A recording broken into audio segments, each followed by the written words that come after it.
screen mode would have been probably a little better than the windowed mode that I was using, in the fact that it would actually look, like it's the entire screen on YouTube. So I got a little bit of feedback on that, and people felt like it would be better to play it in full mode. And quite honestly, the content that I'd actually recorded, it went through a couple of levels of the of ranked, and I had one arena run which was extremely horrible, where I only went 3 and 3. And quite honestly, it's probably better if you guys never see it, because it's really not that interesting to begin with. So we're going to pick up where I left off instead, at the end of all that, and we're right back to where we started here. So at this time, I'm going to be level, I believe, 16. Yep, I am level 16. And we're going to see if we can go from here. Now, another difference is hopefully the video quality will actually be better. I've been using a new program called XSplit, which is actually, from what I've used it for so far, seems to be a lot better. It allows me to actually monitor my FPS, make sure I know what resolution I'm recording in. And in addition to that, I can actually work within it to a much more sophisticated extent. And I'm hoping, because of the how well it's actually doing, that I'm going to be able to record some other games other than Hearthstone as well in good content. So we're going to continue with this the way it is right now. And that's it for the current announcements. But hopefully we can move up in the ranks a little bit and have a little fun today. I think I'm going to try a new deck for you. And if it doesn't work out, I think I might go back to one of my tried and trues. But I'm going to use the Outlast Paladin deck. Now, the reason why it's called Outlast is because it's almost completely stolen from a Hearthstone deck, which is one of 2 decks that I have right now that is almost word, card for card, the exact same as a Hearthstone deck. And basically the point of this deck is to just simply wait until the other opponent has exhausted more or less everything. It's just a pally control deck that's supposed to be able to withstand pretty much anything that you can throw at it, and then at the end you take control of the game with a bunch of big monsters and just deck the opponent. And from what I've seen so far, it's actually not that bad. I'm not entirely sure how it's going to do against the Druid, because that kind of has the same strategy but better. But we're going to see how it goes, and hopefully we can make something work. I mean, this is not the best starting hand in the world, Harvest Golem being okay, but the rest of the cards not being so hot here. Alright, so our hand is horrible. A lot of great late game cards, but absolutely nothing we can work with at the moment. And to complete the set, we still have nothing. So we're going to end our turn.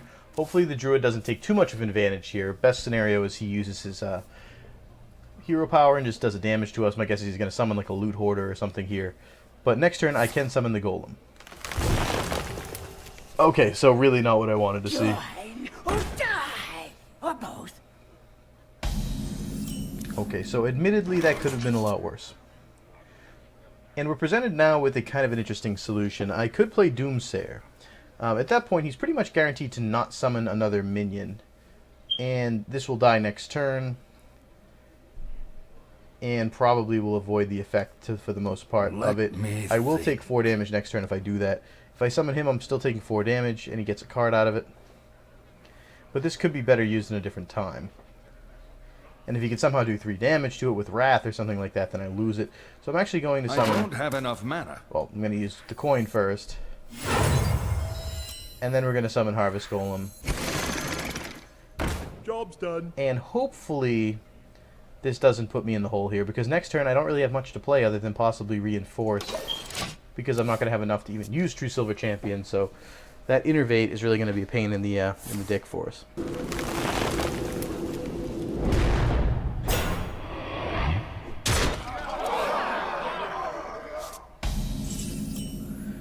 Okay, so as a result of that, now I'm definitely feeling like it would have been a great idea to not have played Harvest Golem and instead played Doomsayer. We're in kind of a weird situation now because he has 6 damage right there waiting for us, and I don't know what else we can do. A 6/4 on turn 3 is a little evil. Granted, he doesn't have much in his hand, but that's going to be difficult to get rid of. So I think I am gonna drop the Doomsayer. If he decides to try to kill it, which he can do with this and this, then at the very least, I'll most likely have a chance to kill him next turn with that. So it's a choice he has to make here. If he decides to kill the Doomsayer. Oh, you gotta be kidding me.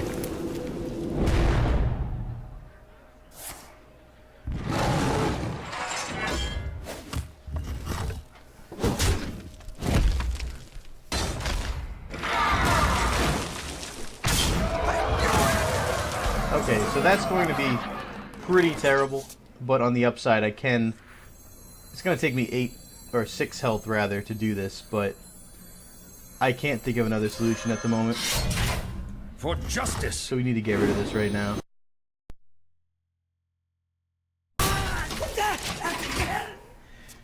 And the druid is already starting to show that he's got the better of the scenarios right now, but we do have some cards here to play.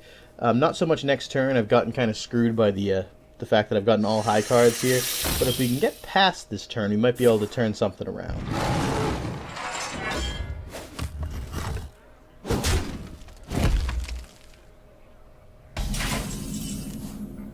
Equality. Okay, so that was a pretty useful card that I can't really use right now. So now I'm in a situation where I don't really have much else. I think I'm gonna take this and just for free, and by free I mean the loss of this item, summon him, and I'll summon this. This is much better served because it's pretty much a nuke which destroys everything in a more opportune field than an Emperor Cobra. So we're not going to do anything with it right now. Truth is my shield. Alright, so he's going to summon his Sunwalker, which is unfortunate for him because now I can't actually summon the Black Knight and kill him instantly. None shall rise. Alright, so now I can sort of feel the tide turning a little bit. The battle! We can kind of make something out of what we've done so far. And this is what the Outlast Paladin deck does so well. And we have healing cards in the deck, so we can actually heal up from where we are right now. And now he's playing from behind just a little bit. And that's okay. I mean, that's expected at this point, that he's going to be able to take out our guys. But we wanted him to use cards like Starfire to destroy Black Knight, so that way when Ragnaros comes out later, we have something to work with. Okay, so that was an interesting strategical play there, that he actually decided to take out this 1/1 minion for the cost of an Innervate, which actually could have been used a little more usefully. But that being said, there may not have been much in his hand coming forward here.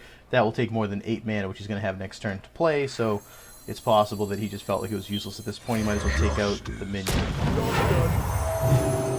But now we're in obviously a much better place than we were before.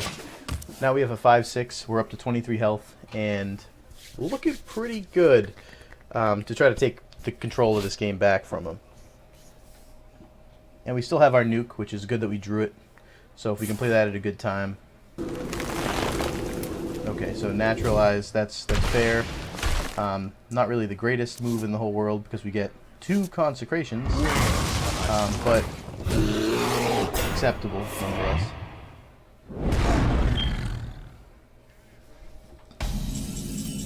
Okay, so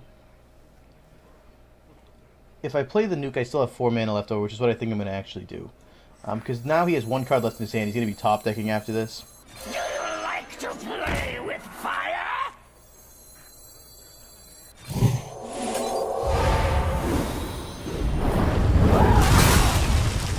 And I think I'm going to play Pagel. I can wait and fish all day. And summon one of these 1/1s. And then at the beginning of next turn, I should get, a chance at a draw with Pagel.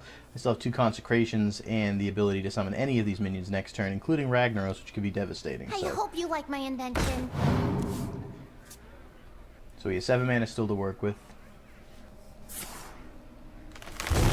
He's going to draw 3 cards with Nourish, and he's going to have 2 mana left, which I'm guessing he's going to use to kill him with his transform here, Shapeshift.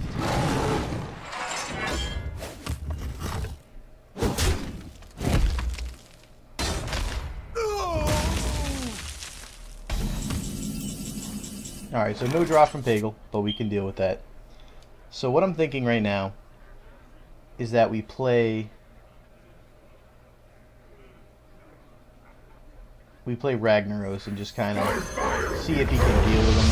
If he can't deal with him by next turn, I can manipulate him and get 2 Ragnaros, which is probably one of the more devastating things that I've seen in this game, and I'm not really sure if many people can actually deal with the consequences of that.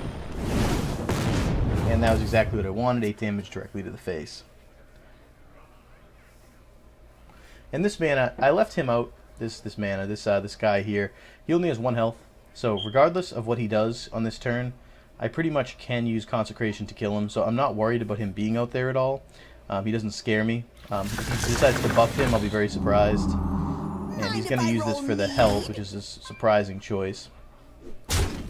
And attack me for 1, which is, I guess, a move.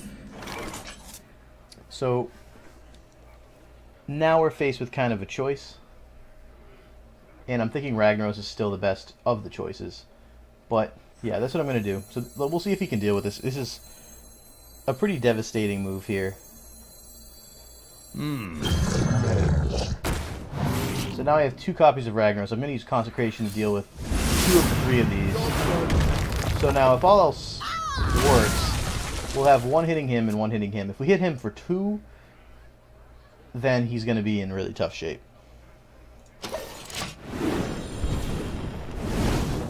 Alright, so that's exactly what I was hoping. But now he's down to 16, so he's exactly these 2 Ragnaros away from death. And we have pretty much control of the board here, so I'm not too worried about this game at this point. Ironbark Protector for 8 mana is not going to do too much for him. And we're going to grab a card here, so and we're going to get a quality. So that's going to be pretty close to it. No, that's going to be it. Alright, we're going to play equality. We're going to play Consecration. Deal damage to all enemies, which includes him. And 2 Ragnaros blast to the face is going to be the end of it. Well played. And that is how the Outlast Paladin deck works. And as you can see, the beginning was a little rough, as it usually is, but we can usually kind of get something going as we get into the mid and late game that becomes very difficult for them to stop because of the way we have board clears and things like that. And we're going to get 40 gold out of it, which is always a nice little bonus. So we have enough to get another pack if we want it, or pretty close to the next level. Alright, so what I'm thinking is that we might want another game before we finish this recording. Yeah, I'm thinking we get one more in, and I think we just kind of roll with the same punch here and bring out the Outlast Pally again. It worked for us 1 match, but maybe we can get 2 wins out of it. So I'm going to roll here and take a quick sip of my my drink.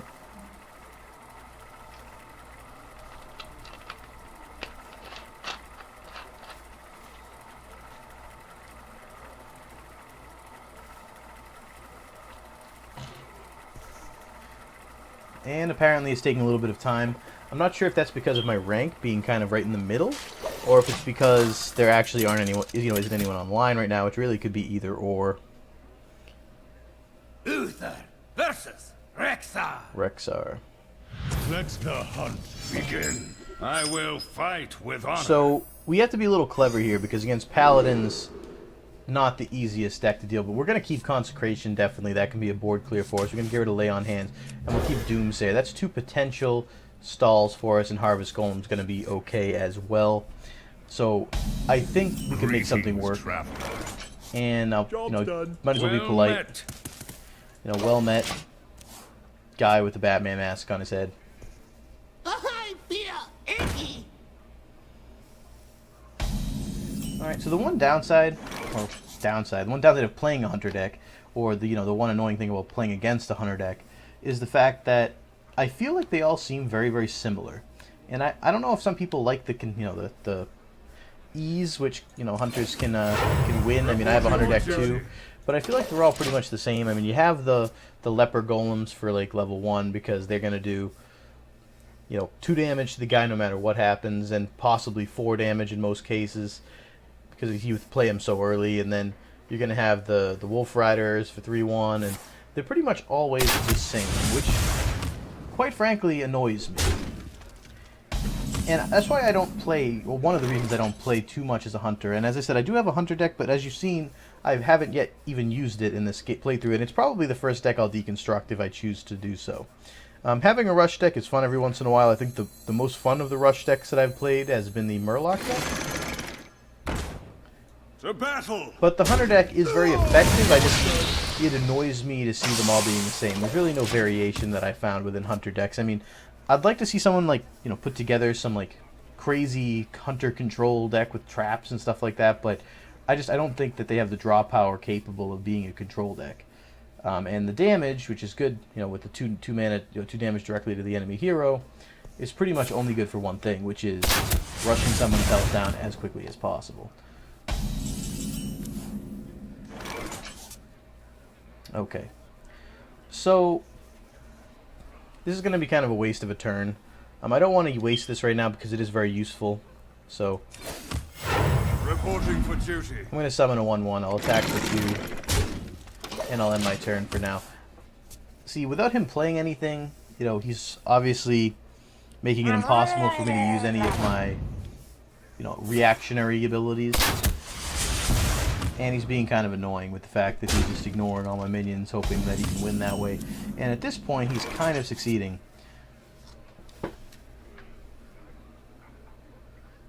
So, I have 5 mana to work with, and I still feel like I don't want to use any of it, but I think I'm going to bite the bullet on this one. I'll summon another one of them. Reporting for duty. Follow the rules. To battle. Well played. Job done. Alright, so I don't exactly know whether he's making fun of me or not, but at the very least, I just wanted to have my 3/3 out there. And he's probably making fun of the fact that I used it for a minion I could kill anyway, but it was really just you know, something I was planning to do to try to give myself something.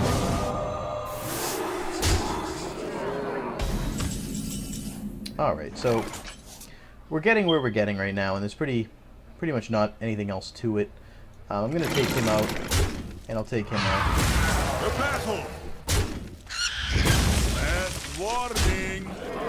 And I'll summon my Guardian of Kings here, which will give me 6 more health. And we can go from there. And, you know, at this point, he's just trying to rush me down. And if he's successful at it, then, you know, all the power to him. But I'm going to have Tyrion Fordring out there next turn, and that should stall him quite a significant amount. Alright, so he might play the... He might try to combo here with the... No, he's not going to. Okay. He's just going to use his ability and end his turn. I was thinking he might play Unleash the Hounds. Apparently he's decided that he doesn't want to do that this turn, which is, I suppose, acceptable, but a little disappointing. I'm a little curious to what this is. So I'm going to use this to attack him because it has... If it's Freezing Trap, he's worth less. Misdirection. Okay, so I'm glad I did that. I'd rather... Alright, that's not really that bad. And we'll attack him directly for 5. And now we have 8 mana to work with, and no traps to deal with, so with 18 mana, I feel very comfortable bringing out Tyrion Fordring. I'd rather keep Ragnaros as like a last end of the game trap, either next turn or the turn after. So now he has to go after... he has to go through Tyrion Fordring if he wants to hit me with any of his taunt minions, and he's just going to silence them. But that's okay. It's to be, you know, he's still a 6/6 that can attack, so it's really not the worst thing in the world. It makes me happy that I didn't use Ragnaros there, because he's definitely used both of his silences at this point.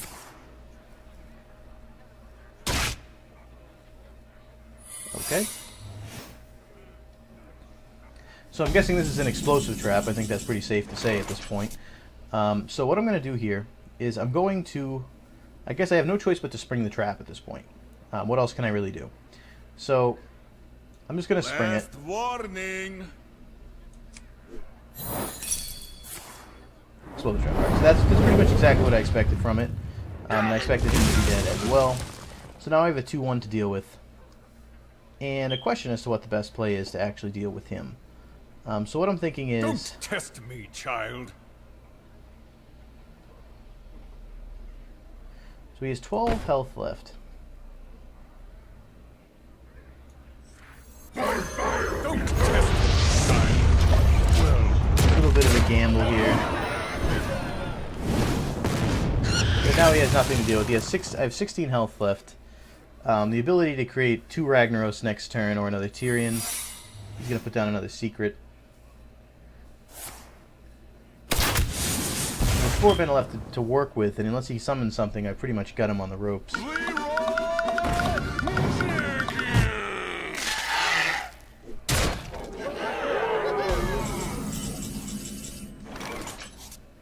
Okay, so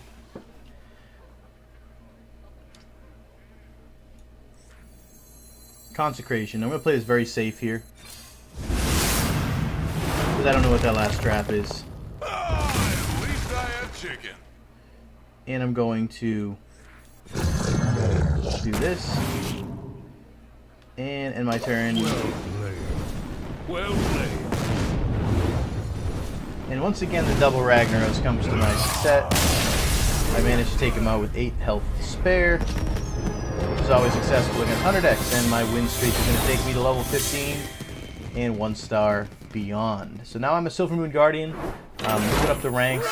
I'm not expecting to get to Legendary anytime soon. We do get another 40, another 10, so another 50 total, which means that we're going to be up to 180 gold, which is enough for an arena run should we want to play it. So that's going to be it for this episode of Let's Play Hearthstone. I hope you guys enjoyed it.